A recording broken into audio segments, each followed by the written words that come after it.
바로 내 속에서 능력으로 역사하시는 일을 역사를 따라 힘을 다하여 수고하노라. 아멘. 지난 시간까지 제가 빌립보서 강의를 마쳤습니다. 이어서 이제 골로새서 강의를 하게 되는데, 한번 자신이 바울이라고 한번 생각하시고요. 내가 서신을 통해서 복음을 전한다 이렇게 한번 상상을 해보세요. 그런데 이 복음 서신을 이제 받는 대상 중에 두 부류가 있는데, 한 부류는 나하고 이미 만나고 학습도 했고 오랜 교제를 한 그런 교회고요. 한 교회는 내가 한 번도 방문한 적이 없는 교회예요. 그랬을 때 어느 교회에 더 기본적인 내용을 전할 것 같으세요? 자신이 바울이라면. 네? 만났던 교회 아니면 안 만났던 교회? 안 만났던 교회겠죠?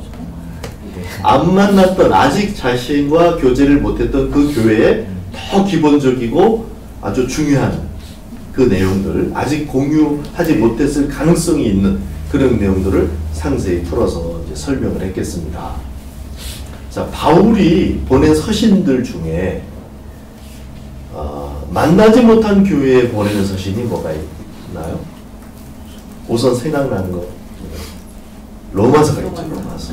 로마 교회는 아직 가기 전에, 그러니까 로마서가 어때요? 굉장히 풀어서 자세히 논리적으로 쫙 이렇게 설명을 해놨습니다. 그 다음에 또 뭐 하나가 있어요.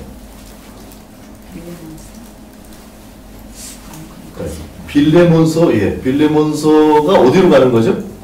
골로새서. 오늘 골로새서 강의라 그랬잖아요.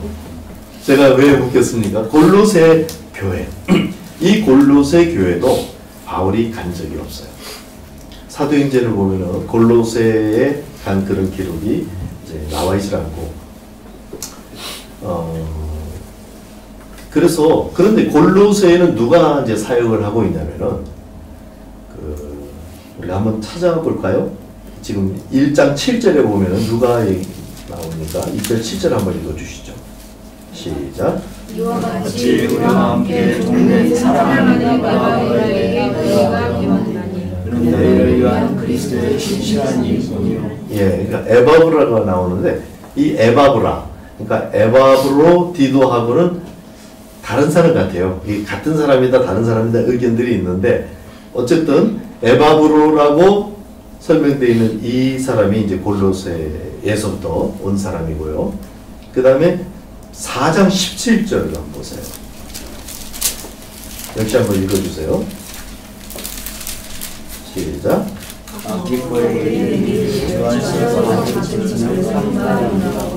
예, 아키포가 지금 어디 있는 겁니까? 골로새 교회에 있는 거죠. 이렇게 에바브라, 아키포. 근데 에바브라는 거기에서 온 겁니다. 지금 여기 있질 않고. 그 다음에 골로새서하고 같이 간 서신이 있죠. 빌레몬서입니다. 그게 골로새 교회에 지금 빌레몬서를 오네시모 손에 들려서 이제 같이 가는 거거든요. 그러니까 빌레몬서를 한번 가보죠. 빌레몬서 1장 1, 2절 한번 읽어주시기 바랍니다. 빌레몬서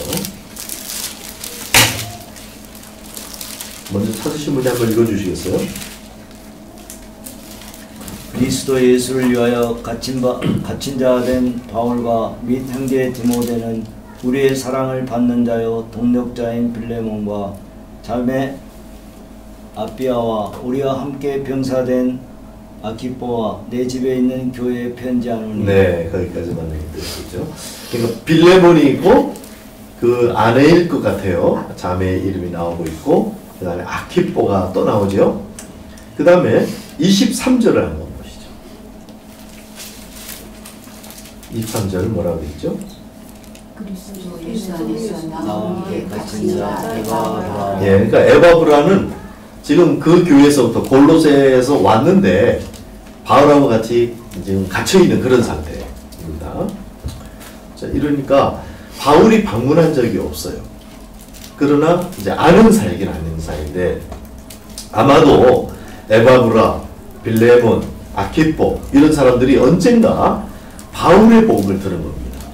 어느 지점에서 골로새 교회에 바울이 가서 개척을 한 게 아니고 이 세 사람 중에 한 사람이든 세 사람이든 복음을 듣고 바울의 복음을 듣고 바울의 직접적인 도움이 없이 골로새의 교회를 개척한 겁니다. 이 사람들이.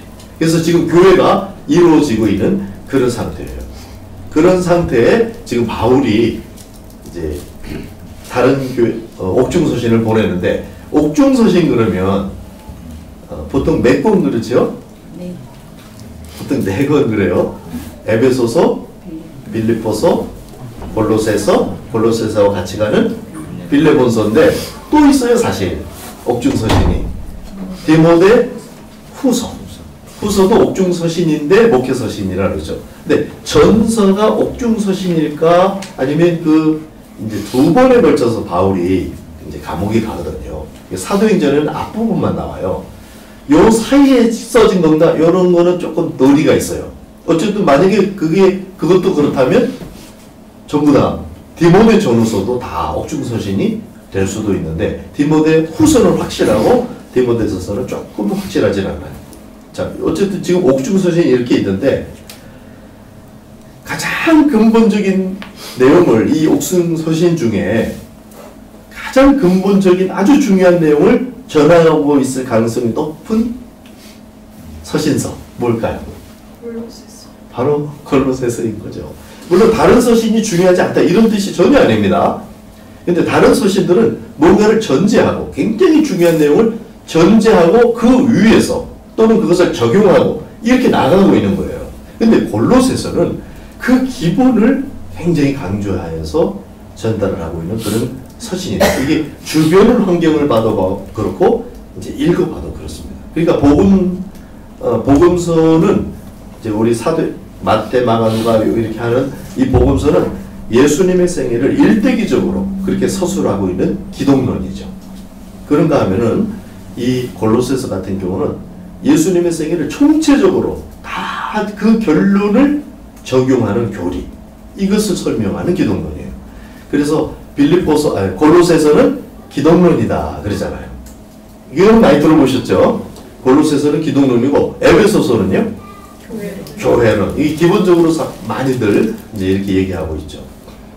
그러면 빌립보서는요? 믿음. 네, 빌립보서를 보통 기쁨의 서신 이렇게 말하죠. 근데 그것도 틀린 건 아니죠. 근데 너무 표면적으로 읽었을 가능성이 있어요. 이 빌립보서를 우리가 쭉 강의를 했는데 우리가 그것을 신앙론, 믿음론 그렇게 우리가 이제 정리를 했었습니다. 그래서 이제 빌립보서를 통해서 우리가 어떤 태도로 하나님을 상대하고 받아들일 건가 자신을 아래 두는 그런 이야기를 했었죠.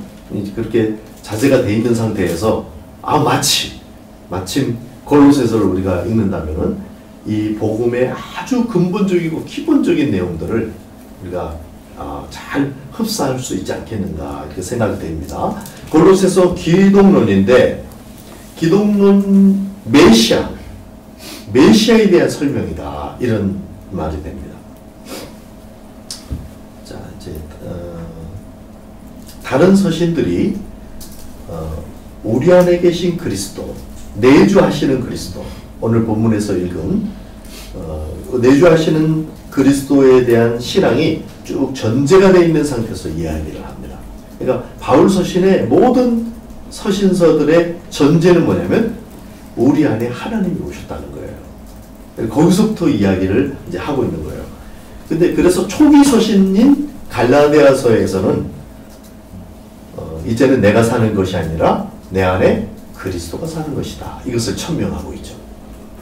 그러니까 우리 복음의 내용 중에 가장 핵심, 복음의 예수님에 관한 모든 스토리를 우리가 다 알고 믿고 받아들여야 하지만 그것을 핵심적으로 우리에게 적용할 때 그분이 영으로 그리스도께서 우리 안에 오셨다 하나님이 우리 안에 오셨습니다. 아멘. 너무 놀랄만한 사실이죠. 이것을 우리가 믿는 건데 바울 서신에서는 다 그걸 전제로 해서 이야기를 하는데 골로새서만큼은 그 자체에 대해서 지금 이야기를 하고 있다 이겁니다. 그러니까 지금 우리가 골로새서를 잘 읽고 잘 흡수하면은 기초가 탄탄해져야 되죠. 높이 쌓으려면은 기초가 탄탄해야 되죠. 자, 우리 기본기를 다시 한번 닦읍시다. 골로새서가 그런 아주 좋은 기회고 주님이 우리를 부르실 때 그리스도의 장성한 분량까지 이렇게 부르십니다. 목사 몇 년 차가 되라 뭐 이렇게 부르는 게 아니에요. 그리스도의 장성한 분량까지 범사에 그에게까지 자라라. 우리 모두가 그런 자리에 초대받았거든요. 그 높이가 높단 말이에요. 그러니까 이 기초가 탄탄하지 않으면 그 높이를 엄두를 낼 수 없죠. 그리스도를 본받으라. 우리는 모두 그런 이제 부름을 받고 있는데 그쪽으로 나가기 위해서 기초를 다지는 시간이 됐으면 좋겠고요. 그 기독론을 여러 가지로 설명하는데 그 최종적인 적용점에서 설명을 하고 있는 것이 바로 오늘 우리가 다시 한번 읽은 골로새서 1장 26절에서 27절을 다시 한번 읽어보도록 하겠습니다. 1장 26절과 27절입니다. 시작. 이 비밀은 만세와 만대로부터 감추어졌던 것인데 이제는 그의 성도들에게 나타나고 하나님이 그들로 하여금 이 비밀의 영광이 이방 가운데 얼마나 풍성한지를 알게 하려 하십니다. 이 비밀은 그 안에 계신 그리스도니 곧 영광의 말씀입니다. 이 비밀 이야기를 지금 하고 있습니다. 비밀 얘기를 하는데요. 이 비밀은 계속 감추어져 있었는데 이제 성도들에게 나타났대요. 그리고 그 비밀을 설명을 하는데 그 비밀이 뭡니까? 뭐라고요? 예수님, 그리스도 이렇게 대답하면 50점이에요. 맞는데 50점이에요. 여기 뭐라 그러냐면 너희 안에 계신 그리스도 이렇게 설명하고 있다. 이 비밀의 내용이 우리 안에 계신 그리스도 이렇게 이제 설명을 하고 있습니다. 근데 이제 골로새서 2장에 보면은 하나님의 비밀인 그리스도를 깨닫게 골로새서 4장 3절에 보면은 그리스도의 비밀을 말할 수 있도록 기도해달라 이렇게 요청하기도 하고 에베소서 3장 4절에 보면은 너희들이 성경을 읽으면은 내가 그리스도의 비밀을 깨달은 줄 알 거다 이렇게 또 얘기해요. 그래서 오늘 하나님의 비밀이 될 수도 있고 그리스도의 비밀이 될 수도 있죠. 그런데 오늘 설교 제목은 제가 그리스도의 비밀, 또 다르게 말하면 메시아의 비밀 이렇게 말했습니다. 이 같은 말입니다. 하나님의 비밀 그것도 지금 이 내용이고 그리스도의 비밀 이렇게 말해도 이 내용이고 그런데 메시아의 비밀 제가 이렇게 말한 이유는 그리스도는 헬라어고 메시아는 히브리어예요. 똑같은 단어입니다. 기름 부음을 받은 자 그리고 구원자가 되시고 그러는 건데 제가 이스라엘을 방문하는 것을 앞두고 이렇게 생각해 보니까 유대인들에 대해서 자꾸 이렇게 생각해 보게 되더라고요. 그래서 유대인들에게도 할 수 있는 메시지로 생각을 하다 보니까 메시아 그러면 그 사람들 확 다가오거든요. 우리마저도 그런 것 같아요. 메시아 그랬을 때의 이미지하고 그리스도 그랬을 때의 이미지가 좀 다른 것 같아요. 여러분 어떻습니까? 저가 약간 그렇더라고요. 그래서 이게 우리가 그리스도라고 말할 때 그 원래의 취지를 충분히 못 습득했구나. 그러니까 메시아라고 말해볼 필요가 있다. 메시아 그러면 좀 더 구원자시고 이렇게 이제 와서 우리를 해방하시고 이런 개념이 많이 들리죠. 그래서 이 메시아의 비밀에 대해서 오늘 이제 말씀을 같이 나누는 건데 얼마나 이게 비밀이었을까? 이 비밀은 신비 이렇게도 이제 번역이 됩니다. 얼마나 신비였을까 이게? 유대인들의 관점에서 생각해 볼 때 하나님은 정말 경이로우신 전능자인 거예요. 그 사람들에게 있어서 가장 확실한 거, 모든 것이 다 흔들려도 흔들리지 않는 것이 있습니다. 헬라인들에게서는 흔들리지 않는 게 뭐였냐면은 생각이었어요. 내가 생각하고 있구나 하는 그 인식. 그래서 데카르트가 나는 생각한다, 고로 존재한다. 모든 것을 다 의심을 해보는 거예요. 내가 이거 꿈꾸는 거 아닐까? 꿈꿀 때는 꿈 자체가 막 너무 생생하잖아요. 그러니까 지금 내가 생생하긴 하지만 여기 꿈일 수도 있지 않을까? 뭐 이런 식으로 이제 회의를 해보는 겁니다. 하나님에 대해서도 회의해요. 막 다 회의를 해봤는데 좀 분명한 것이 잘 없어요.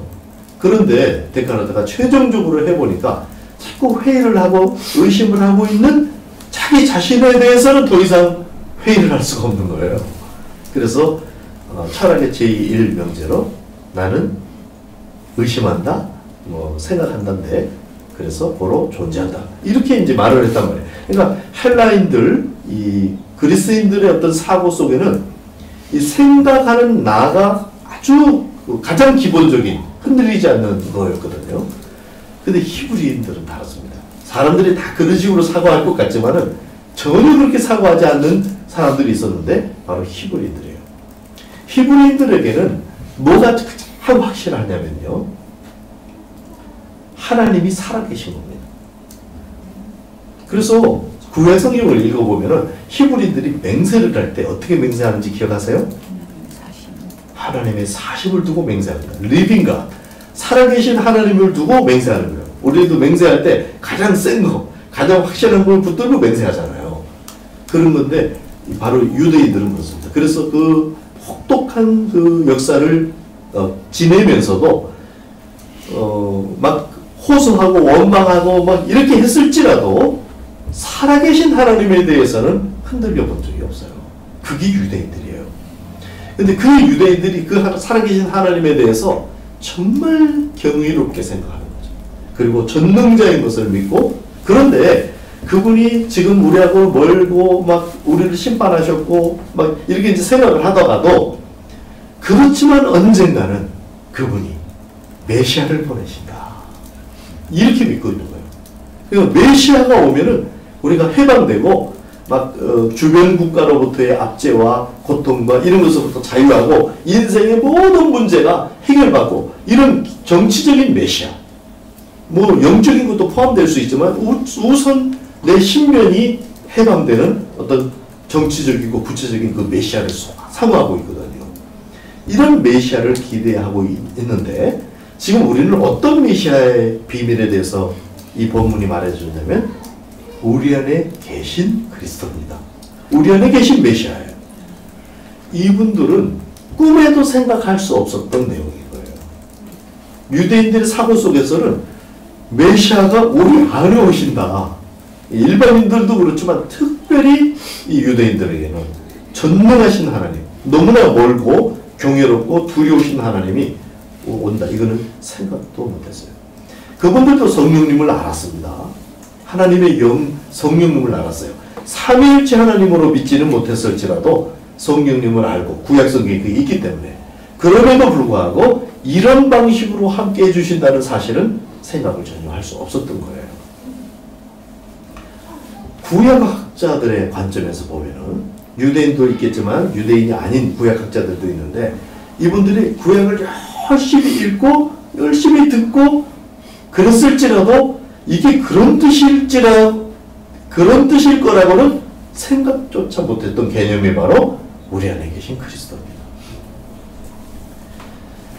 아무리 읽어도 구약만 가지고는 아무리 읽어도 그런 개념이라고 생각을 못한 거예요. 그래서 하나님을 여호와라고 부르면서도 사실 이거 좀 뒤에 이제 금방 읽을 텐데 여호와라고 부르면서도 그 뜻을 알지 못했던 그런 개념이에요. 모세에게 하나님께서 자신의 이름을 밝힌 신적이 있죠. 이제 그것을 우리가 쭉 이렇게 약간 뒤틀리고 오해가 되고 이렇게 돼갖고 우리가 여호와라고 부르는 거예요.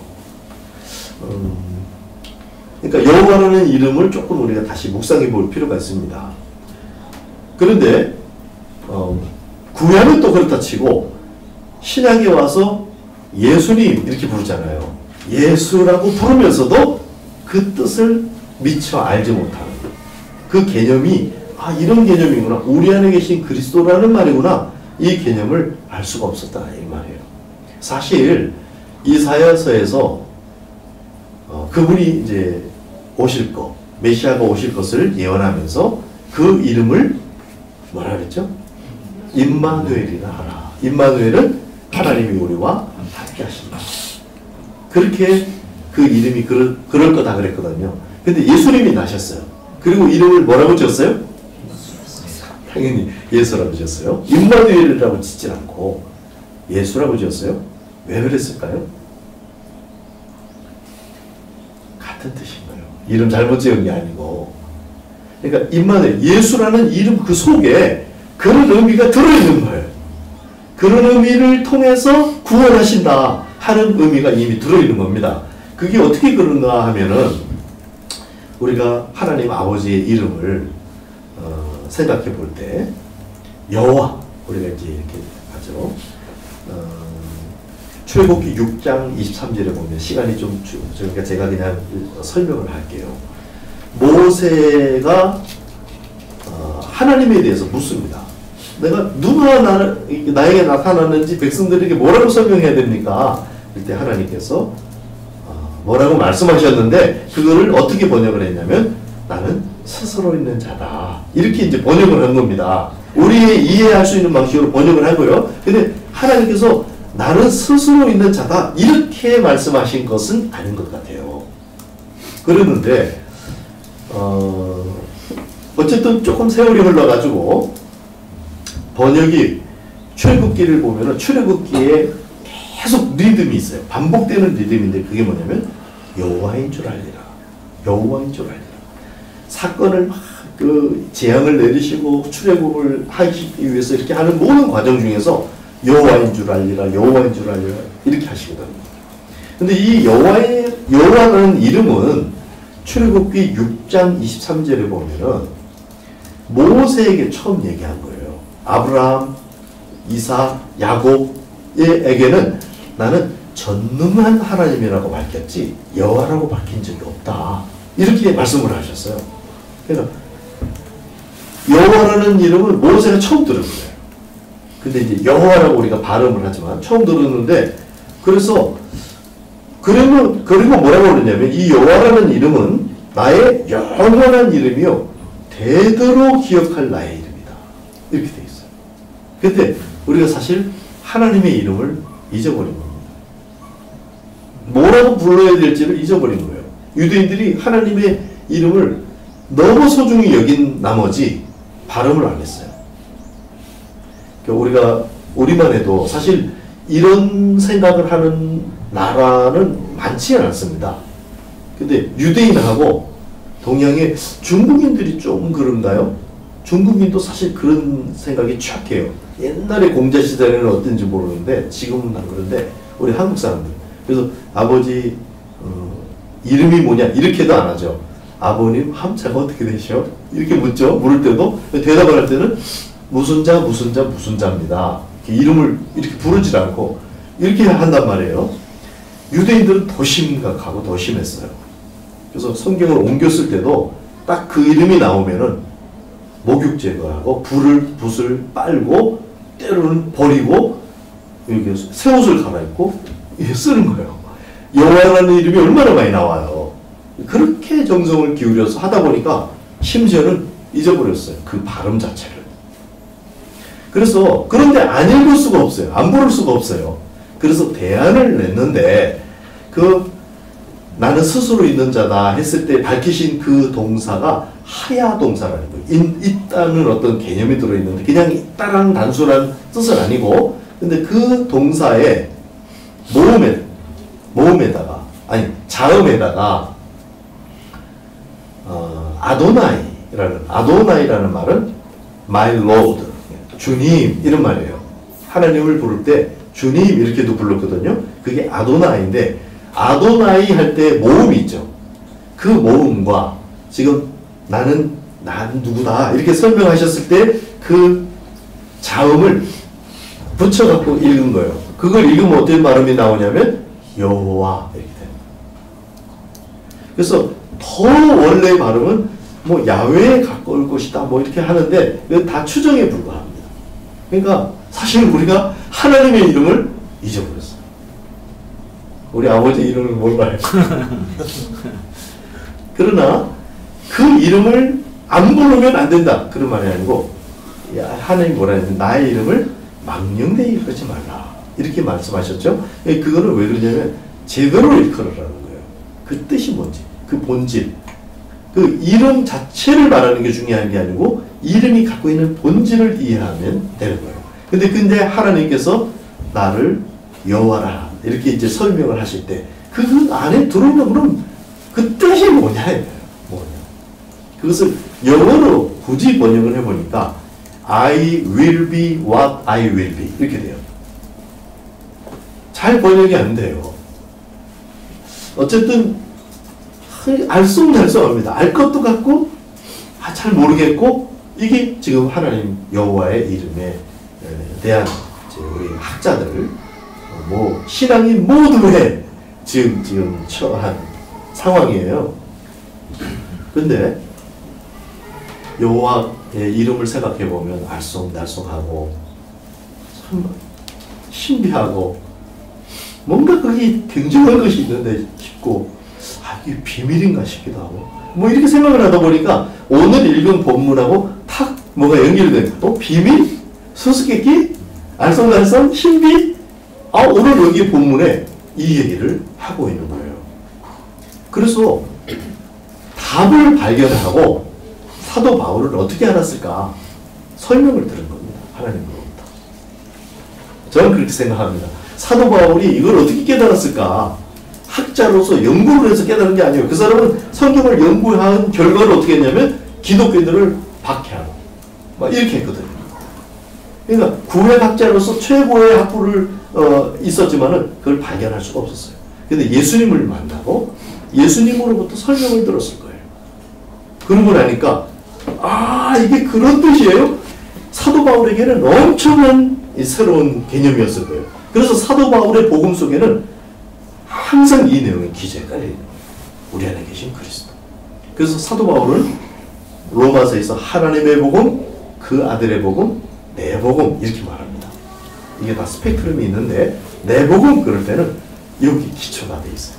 그런 상태에서 이걸 펼쳐서 설명을 하고 그러니까 우리 안에 계신 한번 따라 하시고 내 안에 계신 하나님, 내 안에 계신 하나님, 내 안에 오신 메시아, 내 안에 오신 메시아 이걸 지금 사도 바울이 주님으로부터 듣고 깨달았을 겁니다. 그리고 나서 보니까 이게 그렇구나. 그래서 생각을 해보니까 예수 바로 임마누엘이라는 뜻이라는 것을 우리가 성경을 연결해 볼 때 알 수가 있고요. 이 예수님이라는 이 발음과 딱 연결이 되어 있는 같은 어원을 가진 게 뭐냐면 바로 여호와, 여호수아, 호세아, 예수아, 예수 이게 다 같은 거예요. 그러니까 여호와라는 이름 속에 있는 본질이 우리 안에 함께 하시는 하나님이라 하는 말이 벌써 구약에 있었구나. 그런데 감춰져 있었다는 거죠. 그때의 사람들은 이 개념을 감당할 수가 없었을 것 같아요. 어쨌든 그랬었고 그렇다 아예 나타나지 않았던 건 아니에요. 출애굽기 12장을 보면은 6월절 얘기가 나오는데 패스오버 그러죠. 넘어가는 거. 6월절이거든. 넘어간다 이런 뜻인데 거기에 보면은 하나님 여호와와 멸망하는 자가 같이 움직여요. 그리고 문설주의 보혈을 그러니까 어린 양의 피를 바른 그 집에는 넘어간다 이렇게 돼 있어요. 근데 여기가 문이라면 이렇게 옆집으로 넘어간다는 뜻인지 이쪽으로 넘어 들어간다는 뜻인지 그거는 분명치 않아요. 근데 어쨌든 넘어간다는 뜻이에요. 뭘까요? 여기 지금 주님께서 여호와께서 장자를 멸하시는 그 시점에서 같이 다녀요.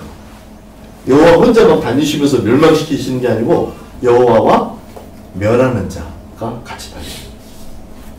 그리고 멸하는 자가 못 들어가게 막아놓은 거예요. 그러니까 멸하는 자는 이쪽으로 넘어가겠네요. 그죠? 옆집으로. 그랬다가 또 보고 또 옆집으로 이렇게 가겠죠. 근데 여호와는 같이 이렇게 갈 수도 있지만은 문지방을 넘어서 들어가서 못 들어오도록 막아줄 수가 있지 않겠어요? 그러니까 제가 가만히 생각해 볼 때, 구약에도 내주하시는 하나님에 대한 개념이 없는 게 아니었어요. 그리고 선지자들에게도 성령으로 말씀하실 때 선지자들이 뭐라고 인식하냐면 내 안에서 말씀하시는 여호와의 영 이렇게 이해했거든요. 그러니까 이때도 없는 것은 아닌데 보편화된 개념은 아니었다. 지금 우리가 신약성경 골로새서 특별히 이걸 읽고 나니까 이게 그런 뜻이었구나 하면서 구약의 여호와 이런 뜻이 다 보이는 거예요. 자, 구약 성도들이 그렇다 치고 유대인들이 그렇다 치고요. 신약의 성도들 관점에서 볼 때 예수님이 설명을 하십니다. 자신을 쭉 설명하고 보혜사 성령도 설명을 하셨을 때 사람들이 어떻게 생각을 했을까? 맞아, 보혜사 성령님은 우리 안에 오시는 거야. 이렇게 생각을 못한 거예요. 파라크레토스, 옆에서 도와주시는 거. 물론 옆에서 함께 곁에서 이 말이 안에서 옆에서 위에서 이게 다 되지만은 설마 우리 안에 들어오는 것까지는 잘 연결해서 생각을 못했기 때문에 두려워했어요. 불안해했어요. 예수님이 떠나는 것에 대해서. 당시 듣는 그 사람들도 그랬다는 거죠.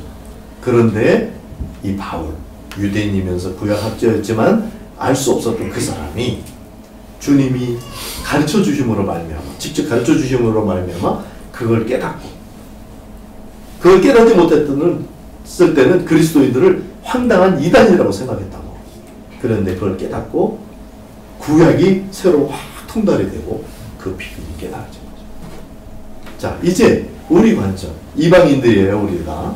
근데 우리 관점에서 보면 이게 깨달아진다는 이 자체가 정말 신비 중에 신비, 은혜 중에 은혜예요.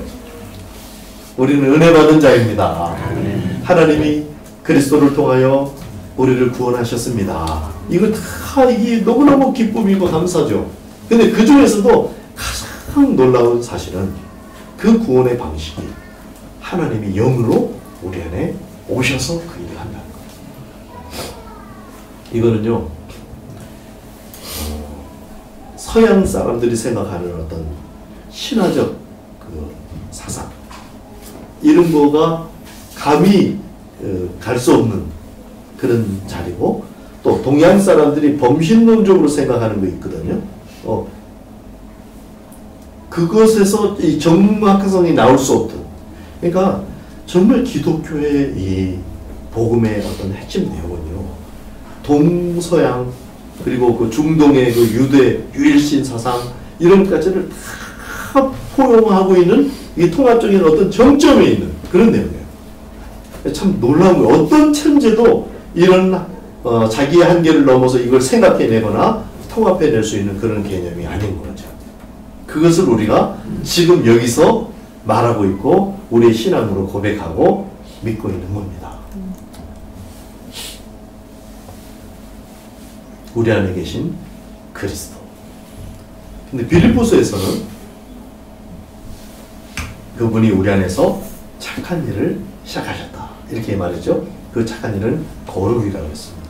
하나님 안에 있는 거룩, 하나님 안에 있는 그 거룩을 우리 안에서 우리를 거룩하게 하시는 그 작업을 하기 위해서 우리 안에 와 계시다.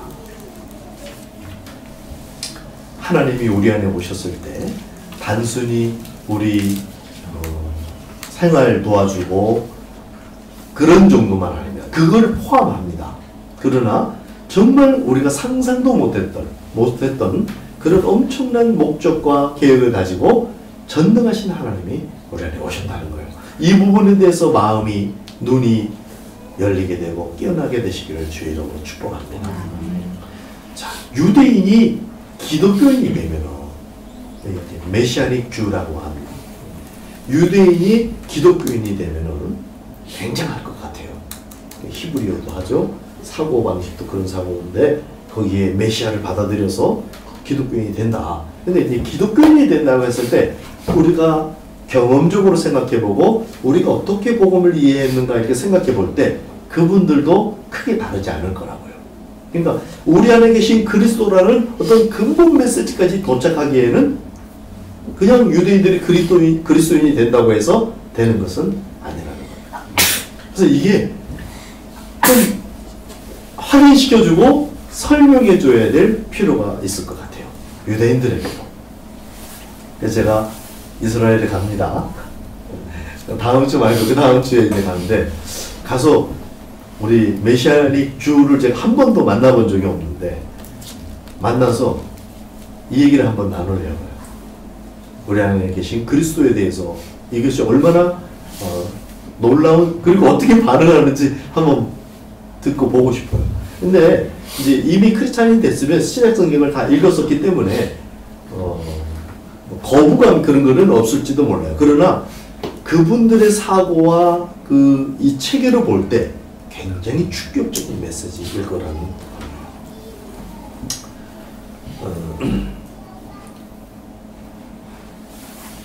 그 사람들은 원래 유대인들이고 기독교인이었던 초대 그 성도들 있잖아요. 그 사람들하고 같은 배경을 가진 그런 인물들이거든요. 그래서 정말 우리가 깨닫는 것보다 더 깊이 깨달을 수가 있고 한번 깨닫게 되면 더 어떤 그 중요한 역할을 그리스도인으로서 이렇게 할 수도 있지 않을까 이런 기대를 가지고 마지막 그 유대인 선교 뭐 이런 방향을 이제 갖고 있는데요. 특히 정말 이 사도가 지금 발견하고 말하고 있는 복음의 핵심, 우리 안에 계신 메시아 이것을 소개하고 그 메시아와 사귐을 누리는 동행 이 얘기를 해줘야 되고 그것을 우리가 보여줘야 한다. 유대인들을 선교하는 방향은 시기케 하는 겁니다. 유대인들은 우리들을 부러워하지 않아요. 이방인들을 부러울 게 없어요. 사실 그분들이 모든 면에서 앞서 있습니다. 그런 면에서 부러워할 게 없는데 유대인 선교의 전략은 사도 바울에 의하면은 시기케 하는 거예요. 뭘 갖고 시기케 할 수 있을까? 우리 안에 오신 메시아와 우리가 잘 지내는 겁니다. 우리 안에 계신 메시아와 더 사귀고 그분을 누리고 그게 더 실감이다. 이게 유대인들이 부러워할 유일한 것이다. 저는 이렇게 생각돼요. 그래서 이번에 그것을 보여줘야 되고 그것을 소개해야 되는 거죠. 그래서 아마 유대인들에게도 나눌 복음의 내용이 제 안에 이렇게 정리가 되고 나니까 하나님께서 기회를 주시나 내가 물론 가서 배워야 될 것도 많이 있을 거예요. 그렇지만 또 전해야 될 기회가 있을 것 같아요. 그래서 첫 주는 제가 그 프로그램, 교육 프로그램에 따라서 공부할 것이고요. 그 다음 주는 프리로 남겨놨는데 우리 그 메시아닉 주를 향해서 사역하고 있는 미국에서 파송받은 선교사님이 있어요. 그분하고도 제가 교제를 할 거고 성경을 많이 읽고 있는 그런 선교사님 히브리어로 통독하고 있고 하는 선교사님한테 교제할 거고 이렇게 할 거예요. 그래서 위에서 한번 그런 것도 기도를 해주시길 부탁드립니다. 자, 이런 것들을 생각해 볼 때 정말 우리 기독교가 형식으로만 아니라 정말 본질을 강화하고 다시 새롭게 하고 할 수 있는 방향은 어디냐. 그 정점을 강화해 나가고 그 방향으로 함께 성장해 나가야 되는데 그런 신앙 공동체가 우리가 돼야 되는데 지금 골로새서가 굉장히 그 중요한 내용을 아주 탄탄하게 하고 있다 하는 겁니다. 그래서 요 본문을 한번 다시 한번 읽어보겠습니다. 마지막 우리 이제 말씀을 곧 마치게 될 텐데요. 한번 다시 26절과 17절을 읽겠습니다. 시작. 이 비밀은 만세와 만대로부터 감추어졌던 것인데 이제는 백성들에게 나타나고 하나님은 그들로 이 비밀의 영광이 이방인 가운데 얼마나 풍성한지를 알게 하려 하십니다. 이 비밀은 너희 안에 계신 그리스도시니 곧 영광의 소망이니라. 자, 이 비밀은요. 만세와 만대 감춰져 있었다. 그러니까 만세 그러면 영세와 현세 있겠죠. 그러니까 영원 전부터 이게 다 감춰져 있었던 내용이에요. 아무도 알 수가 없었다는 거예요. 그리고 만대, 모든 세대죠. 인류 역사 속에서 다 감추어 있어서 인류 스스로 알 수가 없었던 그런 내용이라는 거예요. 근데 이제는 이게 밝혀졌다는 거예요. 바울의 흥분을 느낄 수 있을까요? 바울이 이 메시지, 이것에 대해서 굉장히 흥분하고 있고, 그러니까 복음을 정면으로 안다 그럴까? 복음을 이렇게 스토리로 아는 것을 우리가 복음으로만 생각하면 안 됩니다.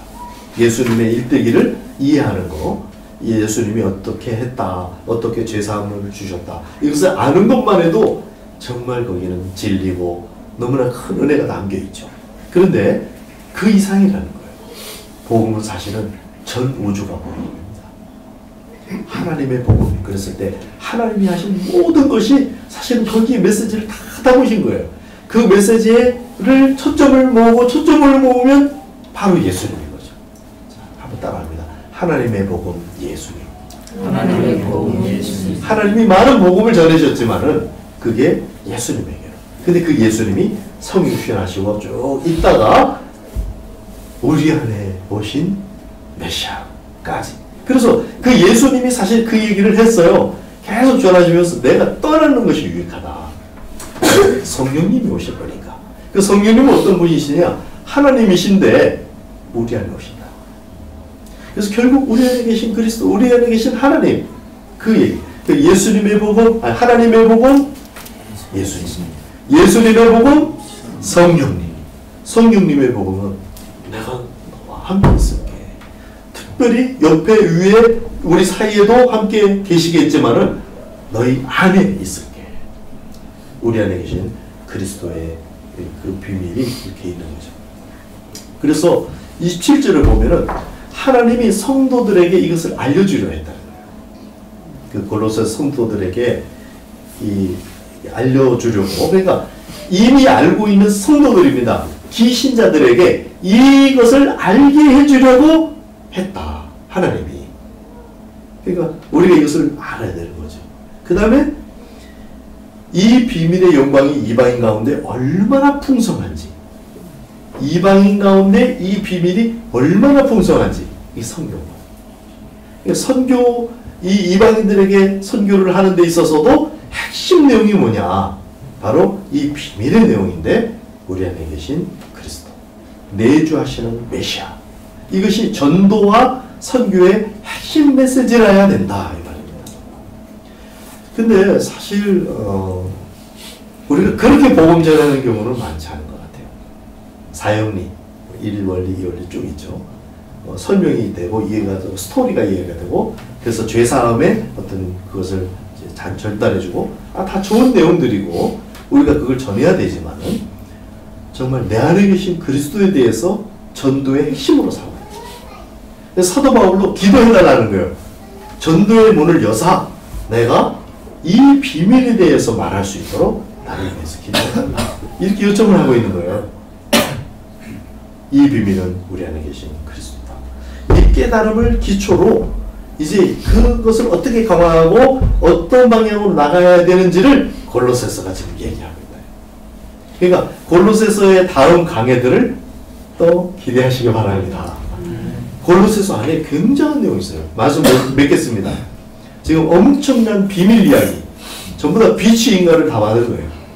비밀 취급 인가. 제가 원적 발전소에 근무할 때 비밀 취급 인가를 받은 그렇게 하고 이제 그걸 관리하고 그랬거든요. 이걸 아무나 다 보여주면 안 되는 거예요. 그랬는데 우리는 지금 모든 이방인들에게 다 보여줄 수 있도록 그걸 다룰 수 있는 비치 인가를 받은 거예요. 그래가지고 그냥 하는데 만세 만대에 다 감춰 있었던 이것을 하는데 철학적으로 생각을 해보면 유일신 사상을 갖고 있는 사람으로부터 시작해갖고 포스트 모더니즘 막 범신론에 가까운 건데 여기까지 이 높이와 이걸 다 포용해주는 그 꼭대기에 있는 개념이에요. 그러니까 철학적으로도 엄청난 것을 우리가 복음으로 받은 겁니다. 그리고 신앙적으로 바울이 깨달은 거, 전파하는 거, 바울이 저렇게 막 놀랄만한 동력으로 움직이잖아요. 막 매맞아 죽는데 또 일어나고 전하고 대단하잖아요. 그 동력이 어디서 나오느냐? 이것을 깊이 깨달은 곳에서 나온다. 그래서 신앙적인 면에서도 우리가 굉장히 중요한 개념을 지금 받은 거죠. 우리 안에 계신 그리스도. 할렐루야. 아멘. 그것을 요한은 그 우리 안에 계신 주님과 사귐과 누림에로까지 초대를 하니까 굉장한 것이죠. 그리고 시대적인 메시지로 볼 때 이 메시아닉 주에게도 필요한 메시지다. 이렇게 생각할 때 시대적으로도 중요한 메시지를 우리가 지금 받은 거고, 현실적으로도 우리 안에 계신 그리스도가 주님으로 등장해 주시면 어떻겠어요? 모든 상황, 모든 어려움, 모든 문제 여기에 엎드리게 돼 있어요. 주님이시기 때문에. 그래서 일체 비결이 여기서 나오는 겁니다. 그분이 우리 안에서 제대로 등장하실 수 있도록 우리의 태도를 얘기한 것이 빌립보서에서 우리를 그분 안에 두는, 그것만 유지하면 다 괜찮다. 어떻게 해도 괜찮다. 마치 선할까? 그것만 손 안 대면 너 모든 게 다 자유야. 이렇게 하셨던 것처럼 우리는 이제 주님 밑에 우리를 두고 그 태도만 유지하고 있다면 다 자유인, 그런 자유의 율법을 가진 거죠. 그래서 지금 현실적으로 일치 비결을 가진, 이게 지금 엄청난 비밀, 엄청난 복음을 우리가 갖게 된 겁니다. 그 우리 안에서 거룩을 이루시는 그리스도. 빌립보서를 이어서 이제 골로새서를 우리가 읽게 있는데, 여러분 골로새서 이제 그러면 몇 번 읽으면 좋을까요? 기왕에 시작하는 거 100번 합시다. 옛날에는 제가 1000번이라고 얘기했어요. 1000번. 중국에서 움직일 때 많이 깎아드린 거예요. 이렇게 많이 디스카운트 할 때 자기 걸로 취하시기 바랍니다. 골로새서 진짜 한번 백독 해보는 거예요. 이게 천상과 지상을 잇는 어떤 이상, 우리가 지금 이게 지금 이상적인 건데, 그런데 현실하고 연결하는 그 능력이 나와줘야 되거든요. 성경을 읽고 그냥 표면적으로 읽고 성경은 성경이고 나는 나대로 살고 이러면 이게 힘이 안 나오는 거예요. 한번 내가 성경을 읽다가 성경이 나를 읽고 성경이 살아본 능력이 있는 그 말씀이 우리 안에서 신력 행사를 하는 것을 경험하게 되기를 축복합니다. 특별히 골로새서는 그 내용 중에서도 가장 기본적이고 핵심적인 내용을 강화시켜 놨으니까 이것을 많이 읽으면서 이걸 누릴 수 있다는 거죠. 저도 사실 굉장히 새롭게 흥분이 됐어요. 나도 골로새서 백독을 다시 해야 되겠다. 저 사실 안 하고서 자꾸 하라고 그러는 거 아니에요. 저도 막년에 꽤 했어요. 그리고 그러면서 나도 모르게 내 안에 힘이 생기고 이런 시절들을 제가 뭐 옛날에 그랬다가 아니라 계속해서 그렇게 해보고 있는 거거든요. 같이 누리고 싶어요.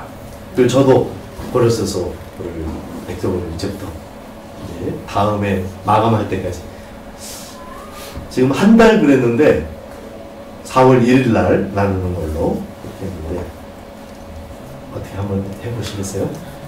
지난번에는 10번 읽은 분도 있고 20번 읽은 분도 있고 우리 100번 읽은 분도 있습니다. 얘가 놀래가지고